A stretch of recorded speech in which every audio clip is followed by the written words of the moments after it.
Right guys, just a quick note before the video begins. The 50k funded account giveaway is still live until this Friday, so if you haven't joined yet, now's the time. All the details are in the description below, so you don't miss your chance. Good luck, and let's jump into this video. Hello guys, welcome back to part 2 of series where I show you guys how I trade without the charts, just to prove to you guys that the only thing you need in trading is the DOM. Of course, you can use the charts for bonus confluences, but DOM usually is the only thing that you need, and professional prop firm traders and hedge banks and market makers, they all don't use the charts.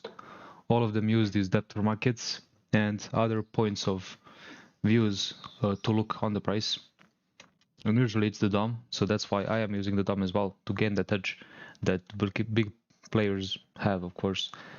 And I mean, if they make money with it, why wouldn't I?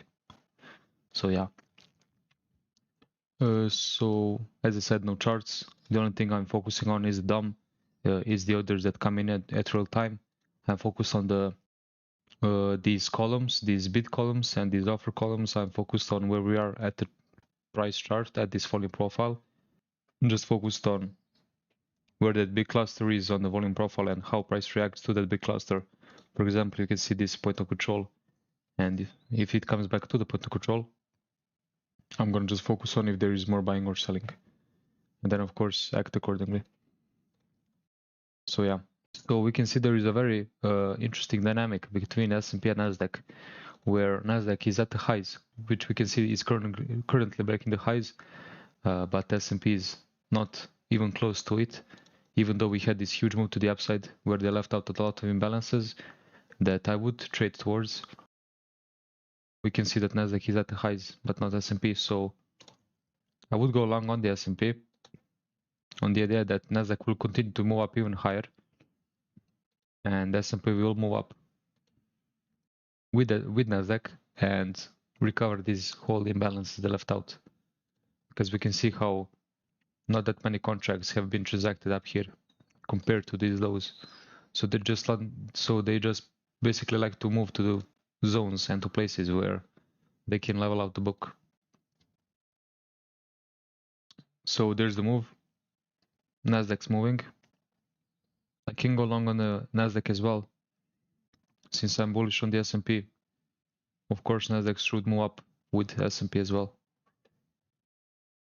because they're synced. All I need to see is some buying on the S&P, and then I'm gonna go long on the Nasdaq.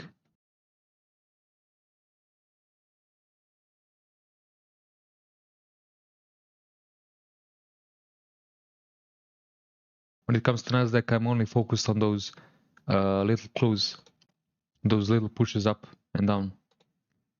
I'm not really focused on the actual orders that come in, because it moves way too fast and it's not really possible to read every single price or every single number that comes in. It's much easier on the S&P. So those little sudden clues that Nasdaq gives me, the fast pushes up, is what makes me enter and exit the trades.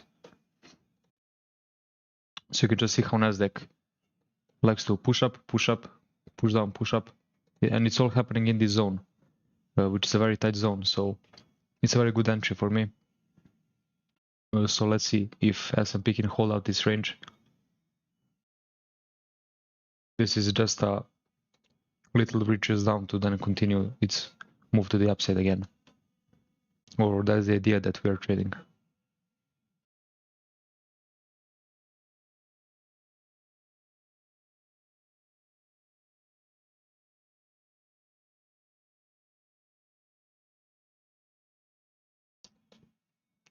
We are at the value area high on both contracts.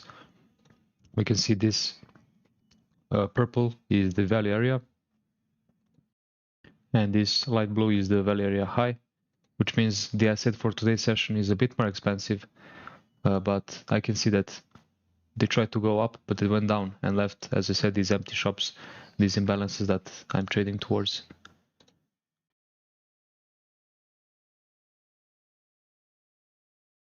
And usually when they move out from the value areas, they do move up very fast, very aggressively, which we can see this move is, and they like to reach down back into this value area from which the original move started.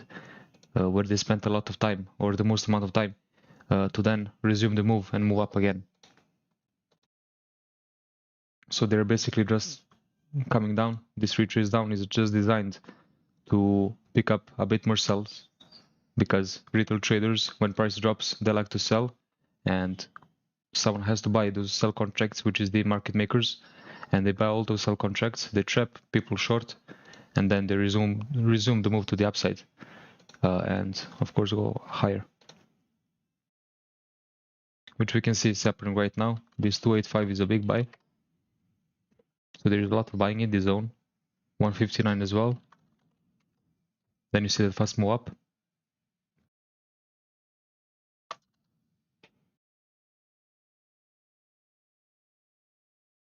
We could just appreciate the fact that Nasdaq is still at the highs, but we can see that it didn't really break down.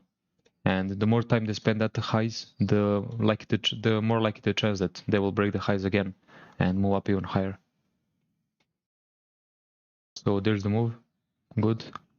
I'm still seeing a lot of buying on the Nasdaq. 110 buy on the S&P. Still seeing buyers. Good. Now I'll be looking to take profits on the Nasdaq, because Nasdaq likes to be a bit more volatile, and S&P likes to move a bit slower, so I can control the profits and the losses that I gain on the S&P. So what I like to do now is just lock in the profits and just trail my stop. These highs to the upside are still my exit point, my TP. There we go.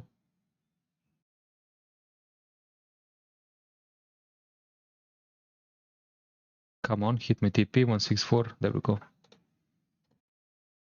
One beautiful trade, perfect execution, perfect bias. We're on the right side of the trade. And I explained to you guys the logic for the trade, why we went long. We exploited the move to the upside on the Nasdaq or on the S&P. Of course, since we are long on the S&P is positively correlated with the Nasdaq, so of course I'm going to go long on the Nasdaq as well. But I did take the profits earlier on Nasdaq because it likes to move up and down very aggressively. And you guys know that I really like to just lock in the profits and not really risk Nasdaq moving down to my original point from which I entered the trade. And then I took the profits. Since S&P moves a bit smoother, or a lot smoother, I can manage the trade a lot better. So I just like to trail the stop, focus on if the buys are still coming in, which they did. The buys were still coming in, so I happily held the trade, traded towards that previous high. It got hit, happy days, exit both trades, $500 profit. That's it. So yeah, really clean trade, happy with this trade. I also hope you guys learned something from this trade as well. I know I did. This is just another trade in my book that I can put to just prove to myself that I can execute my edge, and that if I can focus and if I'm using proper size, I can of course be profitable, which I am.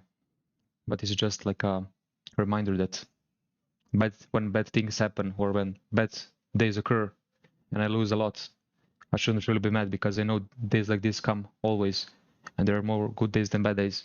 And if I only stick to what I know, if I only stick to being consistent and just trading the right side up, so I'm gonna be profitable, which I proved today. So yeah, that's what you guys should be aiming for when trading. Those kind of things are the things that you should be aiming for. The money should be the byproduct of you trading well. You should never be focused on trading. When trading, you should never be focused on the money. It's the last thing you guys should be worried about, because, as I said, the money is the byproduct of you making the right trade. So yeah, guys, hope you guys enjoyed the video, and I'll see you guys in the next video.